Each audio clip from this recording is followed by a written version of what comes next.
സത്യവും മിഥ്യയും വേർതിരിച്ചറിയുന്ന യൂത്ത് പ്ലാറ്റ്ഫോമിലേക്ക് നെല്ലും പതിരിന്റെ മറ്റൊരു എപ്പിസോഡിലേക്ക് ഏവർക്കും സ്വാഗതം.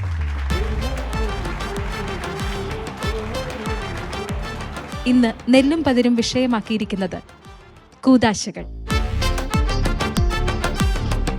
ഇന്ന് നമ്മുടെ യുവജനങ്ങളുടെ സംശയങ്ങൾക്ക് മറുപടി പറയുവാൻ നമ്മോടൊപ്പമായിരിക്കുന്നത് ചങ്ങനാശ്ശേരി അതിരൂപത മെത്രാപ്പൊലീത്ത അഭിവന്യ മാർ തോമസ് തറയിൽ പിതാവാണ്. പിതാവിനെ ഈ പ്രോഗ്രാമിലേക്ക് ഏറെ സ്നേഹത്തോടെ സ്വാഗതം ചെയ്യും.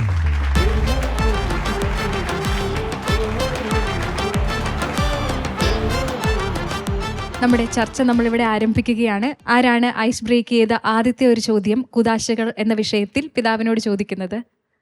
എൻ്റെ ചോദ്യം കുമ്പസാരത്തെക്കുറിച്ചാണ്. കുമ്പസാരത്തിലൂടെ പാപങ്ങൾ മോചിപ്പിക്കപ്പെടുന്നു എന്നാണ് നമ്മൾ വിശ്വസിക്കുന്നത്. ഇപ്പോൾ ഒരു വിശ്വാസി പാപം ചെയ്യുന്നു, കുമ്പസരിക്കുന്നു, അടുത്ത ആഴ്ച പോയി വീണ്ടും അതേ പാപം ചെയ്യുന്നു, വീണ്ടും കുമ്പസരിക്കുന്നു, വീണ്ടും പാപം ചെയ്യുന്നു, വീണ്ടും കുമ്പസരിക്കുന്നു. അപ്പോൾ ശരിക്കും പറഞ്ഞു കഴിഞ്ഞാൽ പാപങ്ങൾ ചെയ്യാനുള്ള ഒരു പ്രോത്സാഹനമായിട്ടല്ലേ കുമ്പസാരത്തെ നമ്മൾ കാണേണ്ടത്? സഞ്ജയുടെ വളരെ നല്ല ഒരു തർക്ക ചോദ്യമാണ് കേട്ടോ. എനിക്ക് പനി പിടിച്ചു, ഞാൻ ആശുപത്രി പോയി മരുന്ന് മേടിച്ചു. പിറ്റേ ആഴ്ച പിന്നെയും പനി പിടിച്ചു, പിന്നെയും മരുന്ന് മേടിച്ചു. അപ്പം മരുന്ന് ഉണ്ടെന്നുള്ളതും ആശുപത്രി ഉണ്ടെന്നുള്ളതും പനി പിടിക്കാൻ പ്രോത്സാഹനമാകുമോ? ഇല്ലല്ലോ, അല്ലേ? ആശുപത്രി എവിടെയുണ്ട്, എന്നാൽ പനി പിടിച്ച് കളയാം എന്ന് നമുക്ക് ചിന്തിക്കാൻ പറ്റുമോ? ഇല്ല. ഈ നമ്മളാരും കുമ്പസാരിക്കാൻ പോകുന്നത് പാപം ആവർത്തിക്കണമെന്നുള്ള ആഗ്രഹത്തോടു കൂടിയാണോ? ഒരിക്കലും അല്ല. അങ്ങനെ കുമ്പസാരിച്ചാൽ ആ കുമ്പസാരം വാലിഡ് ആവുമോ? ഇല്ല, അത് കള്ളക്കുമ്പസാരമാവും. എനിക്ക് നാളെയും ഈ ഈ പാപം ചെയ്യണം എന്നുള്ള ആഗ്രഹത്തോടെ ഈ ശരിക്കും ചുരുക്കം ചില മദ്യപന്മാർ വന്ന് കുമ്പസാരിക്കും, മദ്യപിച്ചു. അപ്പോൾ ചോദ്യം, എപ്പോഴാണ് മദ്യപിച്ചത്? അത് കൂട്ടുകാർ കൂടിയാണ്. അപ്പം നാളെയും കൂട്ടുകാർ കൂടി വിളിച്ചാൽ മദ്യപിക്കാൻ പോവുമോ? അത് ചിലപ്പോൾ പോകുമായിരിക്കും. അപ്പോൾ പിന്നെ എന്തിനാണ് ഇപ്പോൾ വന്ന് കുമ്പസാരിക്കുന്നത്? അല്ല, ഇതുവരെയുള്ളതങ്ങ് പാപം മോചിച്ച് കിട്ടിയാൽ നാളെ നമുക്ക് ഫ്രഷായിട്ട് തുടങ്ങാമല്ലോ. പിന്നെയും ആ കുമ്പസാരം ഒരിക്കലും അത് വാലിഡ് കുമ്പസാരമല്ല, അത് കള്ളക്കുമ്പസാരമാണ്. ശരിക്കും അനുതാപത്തോടു കൂടി വേണം കുമ്പസാരത്തിലേക്ക് വരാൻ. അതായത് എനിക്ക് ഈ പാപം ആവർത്തിക്കാൻ ഒരിക്കലും ആഗ്രഹം ഇല്ല. കർത്താവേ, ഞാൻ പാപത്തിൽ വീണുപോയി, നിന്നിൽ നിന്ന് ഞാൻ അകന്നുപോയി എന്നുള്ള ആ ഒരു അനുതാപത്തോടെ കുമ്പസാരവേദിയിലേക്ക് വരുന്ന ഒരാൾക്കാണ് യഥാർത്ഥത്തിൽ കർത്താവിൻ്റെ പാപമോചനവും കൃപയും ലഭിക്കുന്നത്. പക്ഷെ നമ്മൾ മനുഷ്യരാണ്, നമ്മൾ ബലഹീനരാണ്, നമ്മൾ വീണ്ടും വീണുപോയി. ആ വീണ് പോയി കഴിയുമ്പോൾ നമുക്ക് വീണ്ടും ദുഃഖം വരികയാണ്. അയ്യോ, എൻ്റെ കർത്താവിനോട് ഞാൻ വാക്ക് കൊടുത്തിട്ട് വീണ്ടും ഞാൻ പാപം ചെയ്തല്ലോ. അപ്പോഴത്തേ നിന്റെ മുമ്പിൽ കുമ്പസാരക്കോട് വീണ്ടും തുറന്നിരിക്കുകയാണ്. അതാണ് ദൈവത്തിന്റെ കരുണയ്ക്ക് ഒരിക്കലും അന്തമില്ല. അതുകൊണ്ട് നമ്മൾ പാപം ചെയ്ത് ജീവിക്കണമെന്നാണോ? ഒരിക്കലും അല്ല. നമ്മൾ ആ സ്നേഹം തിരിച്ചറിയുമ്പം അയ്യോ, അന്തമില്ലാത്ത ഒരു കരുണ, അല്ലെ, അനന്തമായ കരുണ ദൈവത്തിനുണ്ടല്ലോ എന്ന് അറിയുമ്പോൾ നമ്മൾ കൂടുതൽ റെസ്പോൺസിബിളായിട്ട് ജീവിക്കുകയാണ്. ഇപ്പൊ ഉദാഹരണത്തിന് പാപിനിയായ സ്ത്രീ ആ പുരുഷാരം മുഴുവനും കൂടെ ഓടിച്ചുകൊണ്ട് വന്നു. ഉടനെ കർത്താവ് എന്താ പറഞ്ഞേ? നിങ്ങളിൽ പാപം ചെയ്യാത്തവർ കല്ലെറിയട്ടെ എന്ന് പറഞ്ഞു. അവരേതായാലും സത്യസന്ധരായിരുന്നു, അവരെല്ലാവരും കല്ലിട്ടിട്ട് പോയി. നമ്മൾ മലയാളികളാണെങ്കിൽ അങ്ങനെ പോവുമോ? കാരണം വീട്ടിൽ കയറ്റത്തില്ല, എറിഞ്ഞിട്ട് വന്നില്ലെങ്കിൽ വീട്ടിൽ കയറ്റിയാൽ. അപ്പോൾ അവരേതായാലും കല്ലുകൾ താഴെ ഇട്ടിട്ട് പോയി. കർത്താവ് അവളോട് പറഞ്ഞ എന്താണ്? ഞാനും നിന്നെ വിധിക്കുന്നില്ല, സമാധാനത്തോടെ പോയി, ഇനിമേൽ പാപം ചെയ്യരുത്. നമുക്ക് ശരിക്കും പറഞ്ഞാൽ അത് ഇഷ്ടപ്പെടത്തില്ല. 2 വഴക്ക് പറഞ്ഞിട്ടെങ്കിലും വിടരുതോ, അല്ലേ? കർത്താവ് അങ്ങ് മോചിപ്പിച്ചു. നിങ്ങൾ പറയും ഒരു പഞ്ചില്ലാത്ത ഡയലോഗാ. 2 എണ്ണം പറഞ്ഞിട്ടൊക്കെ വേണ്ടേ വെറുതെ വിടാൻ, അല്ലേ? ഒന്നും പറഞ്ഞില്ല, ഒന്നും പറയാതെ പറയുകയാണ്, ഇനിമേൽ പാപം ചെയ്യരുത്, പൊയ്ക്കൊള്ളുക. അപ്പം ഞാൻ ചിന്തിക്കുകയാണ്, അവള് പിറ്റേ ദിവസവും പോയി പാപം ചെയ്തു. ഇതുപോലെ പുരുഷാരം ഇവളെയും പിടിച്ചോണ്ട് വന്നിരിക്കും. ഇന്നലെ വെറുതെ വിട്ടു, ഇന്ന് കാര്യം പറയണം, തീരുമാനമാക്കണം, ഇപ്പൊ കല്ലെറിയണം എന്ന് പറഞ്ഞിട്ട് കർത്താവ് എന്ത് പറയും? നിങ്ങൾ എന്നാ വിചാരിക്കുന്നത്? കർത്താവ് അത് തന്നെ പറയും, അല്ലേ? നീ പാപം ചെയ്യരുത്, ഇനിമേൽ പാപം ചെയ്യരുത്, സമാധാനത്തോടെ പോയിക്കോളാം. കാരണം കർത്താവിന് അത് പറയാനേ അറിയത്തുള്ളൂ. പക്ഷെ എന്നും പറഞ്ഞുകൊണ്ട് പാപത്തിൽ കഴിയണോ വേണ്ടയോ എന്നുള്ളത് നമ്മുടെ തീരുമാനമാണ്. അപ്പോൾ എന്നെ സ്നേഹിക്കുന്ന ഒരു ദൈവം എന്നെ കാത്തിരിക്കുമ്പോൾ ആ ദൈവത്തോടുള്ള പ്രതികരണം എന്താണ്? റെസ്പോൺസിബിലിറ്റി, ഉത്തരവാദിത്ത ബോധത്തോടെ ഞാൻ ജീവിക്കണം. എൻ്റെ അമ്മ എന്നെ വഴക്ക് പറയത്തില്ലെന്നും പറഞ്ഞുകൊണ്ട് എന്ത് കുരുത്തക്കേട് ഞാൻ കാണിക്കാവോ? ഇല്ല, എൻ്റെ അമ്മ എന്നെ വഴക്ക് പറയത്തില്ല. അതുകൊണ്ട് ഞാൻ കുറച്ചുകൂടെ ഉത്തരവാദിത്ത ബോധത്തോടെ എല്ലാം ചെയ്യണം. അതല്ലേ ഒരു സ്നേഹം എന്ന് പറയുന്നത്. അപ്പൊ സ്നേഹത്തിന്റെ ഒരു റെസ്പോൺസാണ് യഥാർത്ഥത്തിൽ. നിങ്ങൾ ഒരിക്കലും കുമ്പസാരത്തെ ഒരു ജഡ്ജിയും പ്രതിയും തമ്മിലുള്ള ബന്ധമായിട്ട് കാണരുത്. അങ്ങനെ കണ്ടാൽ നമുക്ക് തെറ്റിപ്പോവും. ഇത് സ്നേഹപിതാവ് കാത്തിരിക്കുന്നു. എനിക്ക് ഏറ്റവും എന്നെ സ്പർശിച്ചിട്ടുള്ള ഒരു ചിത്രം എല്ലാ പള്ളികളിലും തുറന്നിരിക്കുന്ന കുമ്പസാര കൂടുകളാണ്. അതെന്തൊരു വലിയ സന്ദേശമാണ് കൊടുക്കുന്നത് അല്ലേ? നീ വഴിതെറ്റിപ്പോയോ? വാ ഇവിടെ തുറന്നിരിക്കുകയാണ്, കുമ്പസാരക്കൂട് തുറന്നിരിക്കുകയാണ്, നിനക്ക് എപ്പോഴും വന്ന് കുമ്പസാരിക്കാം. അതെന്നെ ഒരു വലിയ ആശ്വാസമാണ്. നമ്മളിൽ നിന്ന് കുറ്റബോധം എല്ലാം എടുത്തു കളയുന്ന ഒരു അനുഭവമാണ്. അപ്പൊ കുമ്പസാരം യഥാർത്ഥത്തിൽ നമ്മളെ ദൈവത്തിന്റെ ആ കരുണയിലേക്ക് നയിക്കുകയാണ്. അതുകൊണ്ടാണ് പറയുന്നത് ദൈവ കരുണയുടെ ആഘോഷമാണ് കുമ്പസാരം. അല്ലാതെ അതൊരു വിധി വാചകം ഉച്ചരിക്കുന്ന വേദിയല്ല, മറിച്ച് ദൈവകരുണയുടെ ഒരു ആഘോഷം. അപ്പോൾ ഒരിക്കലും പാപം ചെയ്യാനുള്ള ഒരു പ്രോത്സാഹനമല്ല, നമുക്കുള്ള ഒരു വലിയ ഒരു സന്ദേശമാണ്. മോനെ, നീ എത്രമാത്രം നിന്റെ പാപങ്ങൾ കടും ചുമപ്പാണെങ്കിലും അതെല്ലാം തൂമഞ്ഞു പോലെ വെണ്മയുള്ളതാക്കാൻ കഴിവുള്ള ഒരു ദൈവം നിന്നെ കാത്തിരിക്കുന്നു. അപ്പൊ കാത്തിരിക്കുന്ന സ്നേഹം ഒരിക്കലും വഴിതെറ്റി നടക്കാനുള്ള പ്രോത്സാഹനമായിട്ട് വരുന്നില്ല. നന്ദി പിതാവേ.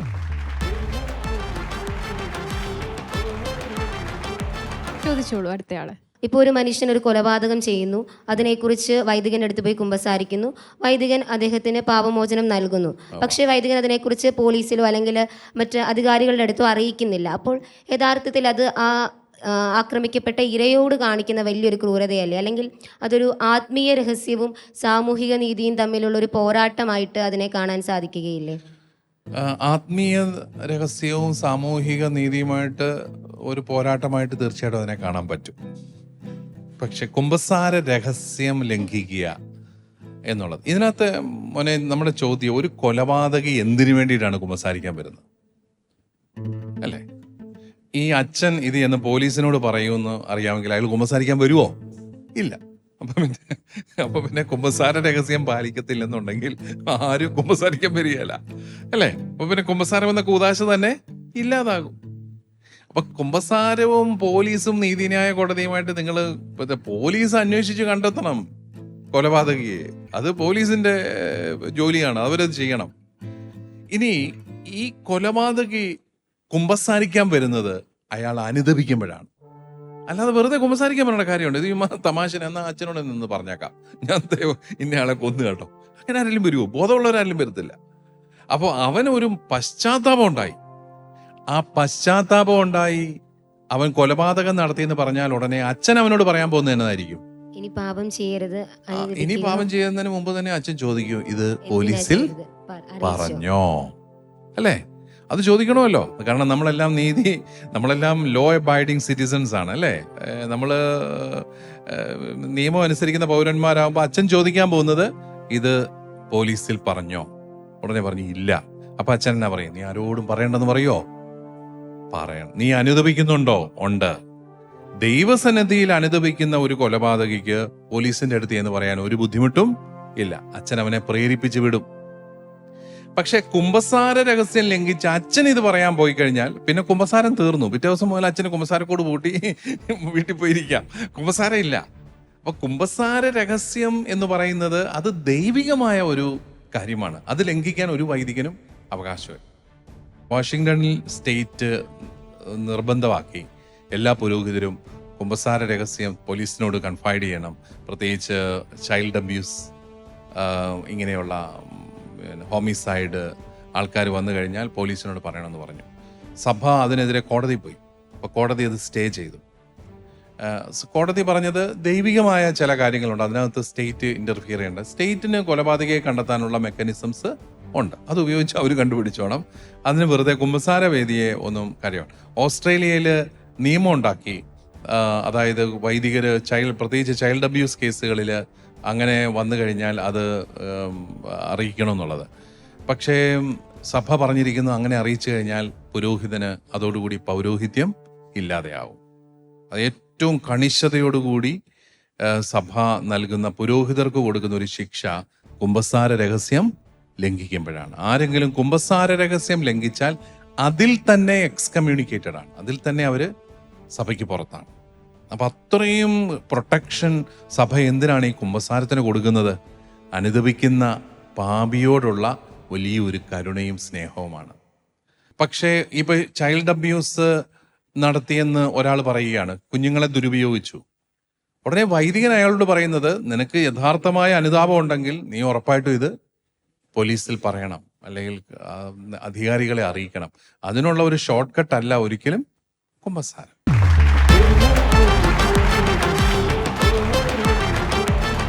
ഇനിയും ചോദ്യങ്ങൾ ചോദിക്കാം. പിതാവേ, എൻ്റെ പേര് ജിറ്റി എന്നാണ്. ഇപ്പം മരണാസന്നനായിട്ട് കിടക്കുന്നവർക്കോ അല്ലെങ്കിൽ രോഗികൾക്കോ കൊടുക്കുന്ന ഒരു കൂദാശയാണല്ലോ ഈ രോഗീലേപനം എന്ന് പറയുന്നത്. അപ്പം ഈ രോഗീലേപനം സ്വീകരിച്ച ഒരാൾക്കും അങ്ങനെ മരിക്കുന്ന ഒരാൾക്കും രോഗീലേപനം സ്വീകരിക്കാതെ മരിച്ച ഒരാൾക്കും രക്ഷ ലഭിക്കുന്നതിൽ എന്തെങ്കിലും വ്യത്യാസം ഉണ്ടാവുമോ? ഞാനിത് ചോദിക്കാനുള്ള കാരണം, ഇപ്പം പെട്ടെന്നുള്ള അപകട മരണങ്ങളൊക്കെ ഉണ്ടാകുന്നുണ്ട്, ഹൃദയാഘാതം മൂലം മരിക്കുന്നവരുണ്ട്. അപ്പം അവര് ഇങ്ങനെ രോഗീലേപനം സ്വീകരിച്ചിട്ടായിരിക്കത്തില്ലല്ലോ മരിക്കുക. അപ്പം അവർക്ക് രക്ഷ ലഭിക്കുന്നതിൽ എന്തെങ്കിലും വ്യത്യാസം ഉണ്ടാവുമോ? വലിയൊരു ചോദ്യമാണത് കേട്ടോ. മരണാസന്നർക്ക് മാത്രമാണ് രോഗീലേപനം കൊടുക്കുന്നതെന്ന് ജിറ്റിയോട് ആര് പറഞ്ഞു? കേക്കട്ടെ. മരിക്കാൻ കിടക്കുമ്പോഴാണോ രോഗീലേപനം സ്വീകരിക്കേണ്ടത്? കൊടുക്കുവാണെങ്കിൽ അവർക്ക് എന്തെങ്കിലും ഇംപ്രൂവ്മെന്റ് ഉണ്ടായാലോ എന്ന് ഓർത്ത് കൊടുക്കുന്നല്ലോ. രോഗീലേപനം ഏത് രോഗിക്കും കൊടുക്കാവുന്നതാണ് കേട്ടോ. രോഗീലേപനം നമ്മളതിനെ അന്ത്യകൂദാശ എന്നൊക്കെ വിളിച്ച് അതിനൊരു ഭയങ്കര ഒരു വല്ലാത്ത ഒരു ഭയങ്കര പേടിപ്പിക്കുന്ന സംഭവമാക്കി മാറ്റി. മരിക്കാറായി കിടക്കുന്ന അച്ചായനോടും, അച്ചായ അന്ത്യകൂദാശ എന്ന് പറഞ്ഞു കഴിഞ്ഞാൽ പുള്ളി ചിലപ്പോൾ ഹാർട്ട് അറ്റാക്ക് വന്ന് മരിച്ചു. അയ്യോ, ഞാൻ മരിക്കാൻ പോവാണോ, പേടിയാ. അപ്പോ യഥാർത്ഥത്തിൽ അതാണ് നമ്മൾ മാറ്റേണ്ടത്. ആ തെറ്റിദ്ധാരണയാണ്. രോഗീലേപനം, കൂദാശകൾ എന്ന് പറയുന്നത് വിശ്വാസികളുടെ ജീവിതത്തിലെ വ്യത്യസ്ത സാഹചര്യങ്ങളിൽ, കൃപ ആവശ്യമായ സാഹചര്യങ്ങളിൽ കൃപ നൽകാനുള്ള വഴികളാണ് കൂദാശകൾ. അപ്പോൾ ഒരാൾ രോഗത്തിന്റെ അവസ്ഥയിലാണെങ്കിൽ അയാൾ മരുന്ന് കഴിക്കുന്നു, അതോടൊപ്പം രോഗീലേപനം സ്വീകരിക്കാം. അത് നമ്മുടെ പാരമ്പര്യത്തിലൊക്കെ ആഘോഷമായിട്ട് 2-3 വൈദികർ നിന്നാണ് അത് കൊടുക്കേണ്ടത്. ഏറ്റവും ആഘോഷമായിട്ട് രോഗിക്ക് വേണ്ടിയിട്ട് പ്രാർത്ഥിക്കുകയാണ്, രോഗിയുടെ ശരീരത്തെ തൈലം പൂശി സുഖപ്പെടുത്തുകയാണ്. അപ്പൊ അതാണ് രോഗീലേപനം. ഞാനിങ്ങനെ രോഗീലേപന കൂദാശയുടെ ആ ടെക്സ്റ്റ് നോക്കുമ്പോൾ അതിനകത്ത് ഒരിടത്തും ഇയാൾ മരിക്കാൻ പോകാന്നുള്ള ഒരു സൂചനയില്ല. ഇയാൾക്ക് രോഗസൗഖ്യം കൊടുക്കണമേ എന്നുള്ള പ്രാർത്ഥന മാത്രമേ ഉള്ളൂ. ഇനി ചോദ്യം, രോഗീലേപനം സ്വീകരിച്ച് മരിക്കുന്ന ഒരാളും രോഗീലേപനം സ്വീകരിക്കാതെ മരിക്കുന്ന ഒരാളും തമ്മിൽ രക്ഷയുടെ കാര്യത്തിൽ എന്തെങ്കിലും വ്യത്യാസമുണ്ടോ? അതല്ല ജിറ്റി ചോദിച്ചത്. മോനെ, ഞാൻ നേരത്തെ പറഞ്ഞ തരമാണ്. അതായത് കർത്താവ് നമുക്ക് തന്നിരിക്കുന്ന, രക്ഷയ്ക്കായിട്ട് തന്നിരിക്കുന്ന മാർഗങ്ങളാണ് കൂദാശകൾ. പക്ഷെ കർത്താവിന് വേറെ മാർഗങ്ങളുണ്ട്. ഈ മാർഗങ്ങളിലൂടെ മാത്രമേ കർത്താവ് നമ്മളെ രക്ഷിക്കാവൂ എന്ന് നമുക്ക് പറയാൻ പറ്റത്തില്ല. ദൈവത്തിന്, സർവശക്തനായ ദൈവത്തിന് വേറെയും മാർഗങ്ങളുണ്ട്. അതിന്റെ പ്രിൻസിപ്പിൾ ഇതാണ്: ഈ ചെറിയവരിൽ ഒരുവനും നശിച്ചു പോകാൻ അവൻ ആഗ്രഹിക്കുന്നില്ല. അതുകൊണ്ട് തന്നെ കർത്താവിന് അവനെ രക്ഷിക്കാനായിട്ട് മാർഗങ്ങളുണ്ട്. നമുക്കറിയാവുന്ന രീതിയിൽ നമുക്ക് പറയാൻ പറ്റും, കൃപയുടെ അവസ്ഥയിലാണ് ഒരു വ്യക്തിയെങ്കിൽ അയാൾക്ക് രക്ഷ ഉറപ്പായിട്ടും കിട്ടും. ഇപ്പൊ പ്രത്യേക ഒരു കൂദാശ സ്വീകരിച്ചില്ലെങ്കിൽ തന്നെ ഞാൻ കൃപയുടെ അവസ്ഥയിലാണ്, ദൈവകൃപയുടെ അവസ്ഥയിലാണ്. ഞാൻ രാവിലെ കുർബാന, കഴിഞ്ഞ ഞായറാഴ്ച ഞാൻ കുർബാന കൈക്കൊണ്ടതാണ്, കുർബാനയിൽ ഞാൻ പങ്കെടുത്തതാണ്. ഈ ബുധനാഴ്ച പെട്ടെന്നൊരു ആക്സിഡന്റിൽ മരിച്ചുപോയി. കൃപയുടെ അവസ്ഥയിൽ തന്നെയാണ്, വലിയ കൊടും പാപമൊന്നും ഇതിൻ്റെ ഇടയ്ക്ക് ചെയ്തിട്ടില്ല. അപ്പോൾ അവർക്കൊക്കെ രക്ഷ ലഭിക്കും എന്നുള്ളത് തന്നെയാണ് നമ്മുടെ പക്ഷേ രോഗീലേപനം കിട്ടുമ്പോൾ അത് നമുക്ക് കുറച്ചും കൂടെ ഒരു ഉറപ്പായി, ഒരു സന്തോഷമായി, നമുക്ക് ആ കൃപയുടെ അനുഭവം കുറച്ചുകൂടെ അനുഭവവേദ്യമാവുന്നു എന്ന് മാത്രമേ ഉള്ളൂ. ദൈവത്തിന് വേറെ മാർഗങ്ങളുണ്ട്. God is not limited by his means of salvation. അത് ദൈവത്തിന് വേറെയും മാർഗങ്ങൾ ഉണ്ട്. അത് ഒരിക്കലും ദൈവത്തിന്റെ ഒരു ലിമിറ്റേഷൻ അല്ല. ഒരു രോഗീലേപനം നമുക്ക് എത്ര തവണ സ്വീകരിക്കാം? ഏതെങ്കിലും ഒരു സ്റ്റേജ് ഓഫ് രോഗത്തിൽ മാത്രമേ, അതിന് മുകളിലേക്കുള്ളത് മാത്രമേ നമുക്കത് സ്വീകരിക്കാം? രോഗീലേപനം, രോഗം, നമ്മൾ രോഗത്തിന്റെ അവസ്ഥയിലൊക്കെ ആണെങ്കിൽ, കഠിനമായ രോഗത്തിന്റെ അവസ്ഥയിലൊക്കെ ആണെങ്കിൽ നമുക്കൊരു കൃപ വേണമെന്നുള്ള ആഗ്രഹം ഉണ്ടെങ്കിൽ നിങ്ങൾക്ക് ചോദിക്കാം. അത് എത്ര പ്രാവശ്യം വേണേലും സ്വീകരിക്കാം. നമ്മൾ ഏതവസ്ഥയെ ചോദിച്ചാലും നമുക്ക് വൈദികർക്ക് കിട്ടും. രോഗത്തിൽ നിന്ന് എനിക്ക് മോചനം വേണമെന്നുള്ള പ്രാർത്ഥനയോടുകൂടി ചില അച്ഛന്മാരൊക്കെ രോഗീലേപനം കൊടുത്താൽ അവർ പെട്ടെന്ന് അവരൊരിക്കലും മരിക്കുകയില്ല, അവർ രോഗമെല്ലാം സുഖപ്പെടും എന്നുള്ളത് കൊണ്ടാണ്. അപ്പം ചില ആൾക്കാർ അങ്ങനെയുള്ള അച്ഛന്മാരെ തേടി പിടിച്ച് വെച്ചിട്ടുണ്ട് വിളിക്കാതിരിക്കാൻ. ചിലർ കൊടുത്തു കഴിഞ്ഞാൽ പെട്ടെന്ന് മരിക്കുമെന്നാണ് പറയുന്നത്. അപ്പം അവരെയും സ്പെഷ്യലൈസ്ഡ് ആയിട്ട് വെച്ചിട്ടുണ്ട്. പുതിയ അറിവുകളാണ് നമുക്ക് പിതാവിൽ നിന്ന് ലഭിച്ചത്. എനിക്ക് അത് കൃത്യമായിട്ട് അറിവില്ലായിരുന്നു. ഞാൻ തമാശ പറഞ്ഞ കേട്ടോ ഇത്.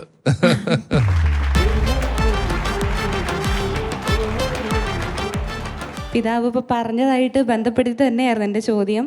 ചില അമ്മച്ചിമാരിങ്ങനെ പറയുന്നത് കേട്ടിട്ടുണ്ട്, അയ്യോ ആ അച്ഛൻ തന്ന രോഗിലേപനം തന്നാൽ പെട്ടെന്ന് മരിച്ചു പോവും, അല്ലെങ്കിൽ ആ അച്ഛൻ തന്നാൽ എനിക്ക് പെട്ടെന്ന് കുറച്ചാളോടെ ജീവിക്കാൻ പറ്റും. ഇങ്ങനെ ചില അമ്മച്ചിമാരിങ്ങനെ പറയുന്നതായിട്ട് ഞാൻ കേട്ടിട്ടുണ്ട്. അപ്പം ശരിക്കും ഈ രോഗം വരുന്നവരൊക്കെ അത് തരുന്ന വൈദികനിലാണോ ആശ്രയിക്കുന്നത്, അതോ അവരുടെ രക്ഷയിലാണോ അവർ നോക്കിക്കാണുന്നത്? അവരുടെയൊക്കെ ഓരോ വിശ്വാസം, നിന്റെ വിശ്വാസം നിന്നെ രക്ഷിക്കട്ടെ എന്നല്ലാതെ നമ്മളിപ്പോൾ എന്നാ പറയാനാ. ഒരച്ഛൻ രോഗിലേപനം കൊടുത്താൽ മരിക്കുകയില്ല, വേറൊരച്ഛൻ രോഗിലേപനം കൊടുത്താൽ പെട്ടെന്ന് മരിച്ചു പോവും. ഇതൊക്കെ ഓരോരുത്തരുടെ ഓരോ ചിന്തകളും ഒക്കെയാണ്. നമുക്കതുമായിട്ട് കൂദാശകളുടെ ശക്തിയും വ്യക്തികളുമായിട്ട് ബന്ധമൊന്നുമില്ല, അല്ലേ? വൈദികൻ എന്ന വ്യക്തിയെ അധികം ഡിപ്പെൻഡ് ചെയ്യാതെയാണ് കൂദാശകളുടെ പ്രവർത്തനം. നമ്മുടെ സമയം അവസാനിക്കാറായിട്ടിരിക്കുകയാണ്. ചോദിച്ചോളൂ ഇനി ആർക്കെങ്കിലും. ഓക്കെ, ദീപു. എൻ്റെ ചോദ്യം തിരുപ്പട്ടം എന്ന കുദാശയെക്കുറിച്ചാണ്. അത് നമ്മൾ ചില വൈദികർ അല്ലെങ്കിൽ സിസ്റ്റേഴ്സ് തിരുപ്പട്ടം എന്ന കുദാശ തിരുപ്പട്ടം ഇല്ല, അങ്ങനല്ല, നമ്മളോട് സംസാരിക്കുമ്പം ഈ ഒരു കുഞ്ഞ്, അതായത് അച്ഛനാകാൻ പോകേണ്ട ആളാണ്, അതിന് പോയില്ലെങ്കിൽ ജീവിതത്തിൽ വിജയിക്കത്തില്ല എന്നൊരു സംസാരം ഇങ്ങനെ പറയുന്നു. അത് ശരിയാണോ? അങ്ങനെയൊന്നും ദീപുവിനോട് ആരോ പറഞ്ഞിട്ടുണ്ടെന്ന് തോന്നുന്നു കേട്ടോ. അത് പാവം പേടിച്ചിരിക്കുക. മോനെ, അതെ, ദൈവത്തിൻ്റെ വിളി, ദൈവം വിളിക്കുന്നു, ദൈവം എത്രയോ പേരെ വിളിക്കുന്നു. പക്ഷെ അത് ചിലർ മാത്രമേ അത് ശ്രവിക്കുന്നുള്ളൂ. ചിലർക്കത് ശ്രവിക്കാനുള്ള സാഹചര്യങ്ങളും കർത്താവ് തന്നെ ഒരുക്കി കൊടുക്കുന്നു എന്ന് കരുതി വേറൊരു വിളി സ്വീകരിച്ചു എന്ന് പറയുന്നതിനകത്ത് നമുക്ക്, കാരണം ഈ വ്യക്തിക്ക് അറിയത്തില്ലല്ലോ എനിക്ക് ദൈവവിളി ഉണ്ട് എന്നുള്ള വലിയ ബോധത്തോടെ ഞാൻ സെമിനാരിൽ ചേർന്നു. സെമിനാരിൽ ചേർന്നപ്പോൾ റക്ടറച്ചൻ പറഞ്ഞു, ഇവൻ്റെ കയ്യിലിരിപ്പൊക്കെ കണ്ടിട്ട് നിനക്ക് ദൈവവിളി ഇല്ല, അപ്പോൾ പിന്നെ വേറെ ജീവിതത്തിന് എന്തെങ്കിലും പോകണം, അല്ലേ? അപ്പോൾ ഇതൊന്നും നമുക്ക് അങ്ങനെ പറയാൻ പറ്റുന്ന കാര്യങ്ങളല്ല. ഇനി എല്ലാവർക്കും ദൈവവിളി കിട്ടി, പക്ഷെ ചിലരത് അറിയുന്നില്ല. കാരണം അതിനുള്ളൊരു സാഹചര്യമില്ല. പ്രാർത്ഥനയുടെ ഒരു അന്തരീക്ഷമോ വിശ്വസിക്കുന്ന ഒരു കമ്മ്യൂണിറ്റിയോ ഒന്നും ഇല്ലാത്തടത്ത് ദൈവവിളികൾ തിരിച്ചറിയാനായിട്ട് എളുപ്പമല്ല. അങ്ങനെയുള്ള വേറൊരു ജീവിതാന്തസ് സ്വീകരിച്ചെന്നും പറഞ്ഞുകൊണ്ടൊന്നും അതൊന്നും ദൈവം കരുണാമയന. നമുക്ക് ഈ ദൈവം ശിക്ഷിക്കുന്ന ദൈവത്തെ വിശ്വസിക്കാനാണ് ഇച്ചിരിയും കൂടെ എളുപ്പം. കർത്താവ് നിനക്കിട്ട് പണി തരുമെന്ന് പറയുന്നത് വിശ്വസിക്കാനാണ് എളുപ്പം. കർത്താവ് നിന്നോട് കരുണ കാണിക്കുമെന്ന് പറഞ്ഞാൽ അത് കരുണ കാണിക്കുമോ, നമുക്ക് തന്നെ സംശയമാണ്. പക്ഷേ കർത്താവ് നിനക്ക് ശിക്ഷിക്കുന്ന ദൈവമല്ല. അല്ലാതെ നമ്മൾ ഒരിക്കലും അങ്ങനെ ശാപങ്ങളിൽ വിശ്വസിക്കരുത്. സ്നേഹത്തിൽ വിശ്വസിച്ചാണ് നമ്മൾ ക്രൈസ്തവരായിട്ട് ജീവിക്കുന്നത്. ഒരുപക്ഷെ പഴയ നിയമവും പുതിയ നിയമവും തമ്മിലുള്ള ചെറിയൊരു വ്യത്യാസവും അവിടെയാണ്. പുതിയ നിയമത്തിൽ സ്നേഹത്തിലൂടെയുള്ള ആകർഷണമാണ്. ദൈവത്തിൻ്റെ ആ കുരിശിൽ യാഗമായി മാറിയ കർത്താവിൻ്റെ ആ ഒരു മനസ്സ് നമ്മൾ ധ്യാനിക്കുമ്പോൾ നമ്മുടെ മനസ്സ് സ്നേഹത്താൽ നിറയുകയാണ്. അപ്പോഴാണ് നമ്മൾ മര്യാദയ്ക്ക് ജീവിക്കുന്നത്, അല്ലാതെ ശിക്ഷയെ ഭയന്നിട്ടല്ല. Thank you. അവിടെ പേടിക്കേണ്ട ദീപു, ഒരു പ്രശ്നമില്ല കേട്ടോ.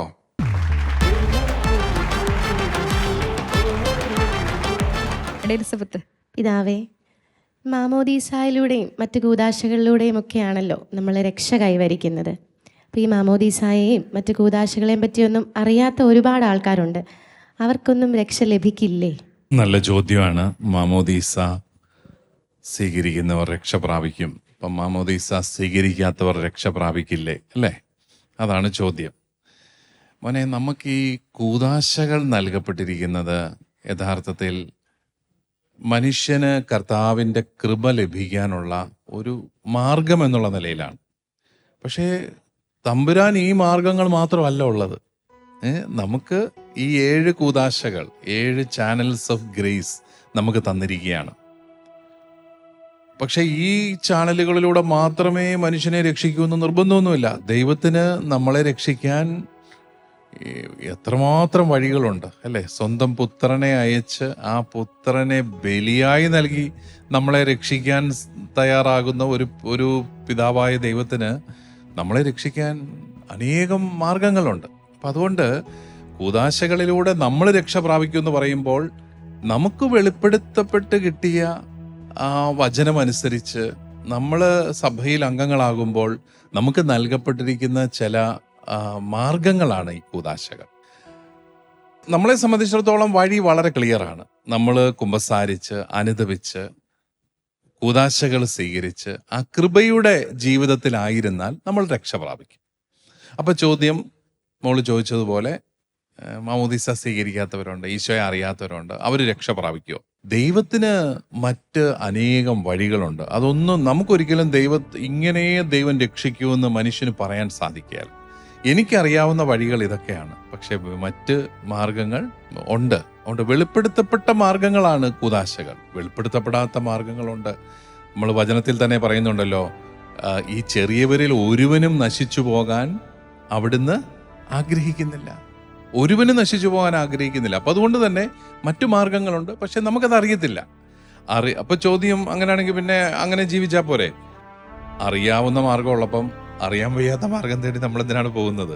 ഒരു വഴി ക്ലിയറായിട്ട് അങ്ങോട്ട് കിടക്കുമ്പം നമ്മൾ വെറുതെ എന്തിനാണ് വഴിയില്ലാത്ത ഇടങ്ങളിലൂടെ വഴി തേടി നമ്മൾ എന്തിനാണ് നടക്കുന്നത്? അതേസമയം ജെന്യുവിനായിട്ട് അറിവില്ലാത്ത മനുഷ്യരുണ്ടെങ്കിൽ അവരെ രക്ഷിക്കാൻ കർത്താവിന് മറ്റ് മാർഗങ്ങളും ഉണ്ടെന്നുള്ളതാണ്.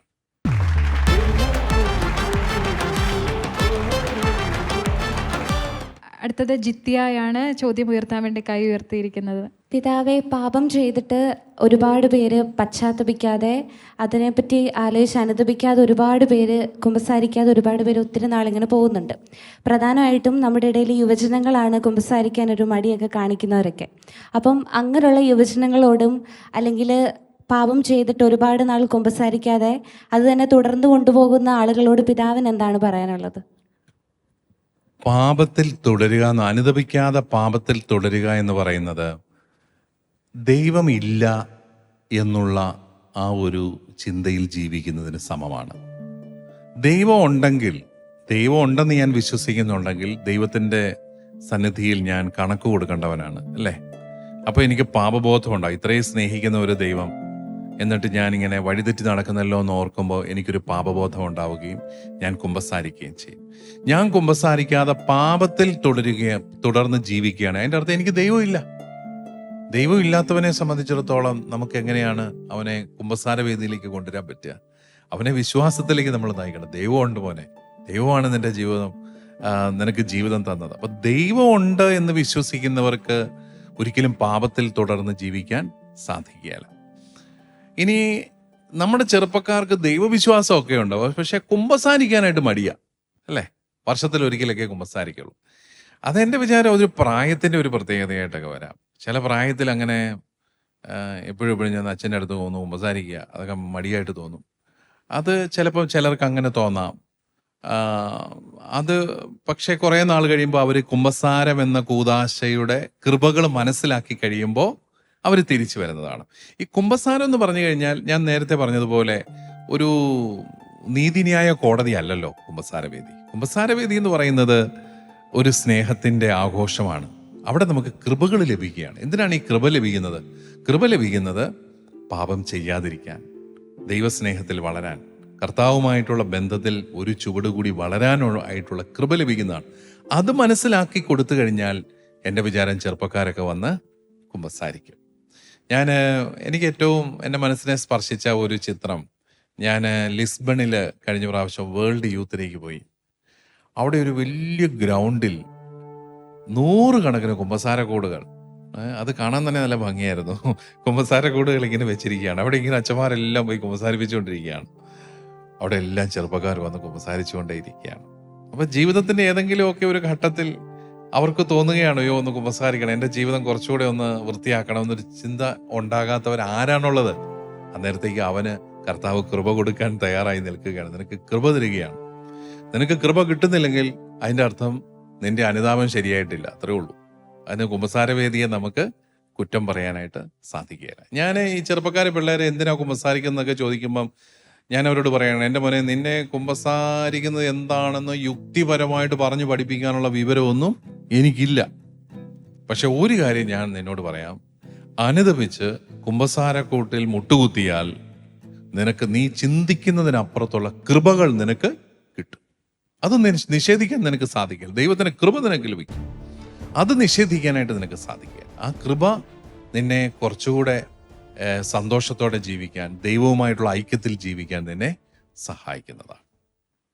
കൂദാശകൾ എന്നത് ദൈവത്തിന്റെ പരിധിയില്ലാത്ത സ്നേഹം നമ്മളിലേക്ക് ഒഴുകുന്ന ഒരു മാർഗം മാത്രമാണെന്ന് പിതാവ് നമ്മെ ഓർമ്മിപ്പിച്ചു. വെറും ചടങ്ങുകളും പാരമ്പര്യവും മാത്രമാകാതെ ദൈവാനുഭവത്തിൽ ആഴപ്പെട്ട് കൂദാശകളിൽ പങ്കുചേരാൻ നമുക്കെല്ലാവർക്കും സാധിക്കട്ടെ. ഇന്ന് നമ്മുടെ സംശയങ്ങൾക്ക് കൃത്യവും വ്യക്തവും സുതാര്യവുമായ മറുപടി പറഞ്ഞ അഭിവന്ദ്യ തറയിൽ പിതാവിന് നെല്ലും പതിരിലിന്റെ പേരിലുള്ള നന്ദി അർപ്പിക്കുന്നു. കൂടുതൽ ചിന്തിപ്പിക്കുന്ന മറ്റൊരു വിഷയവുമായി വീണ്ടും കാണുന്നതുവരെ നന്ദി.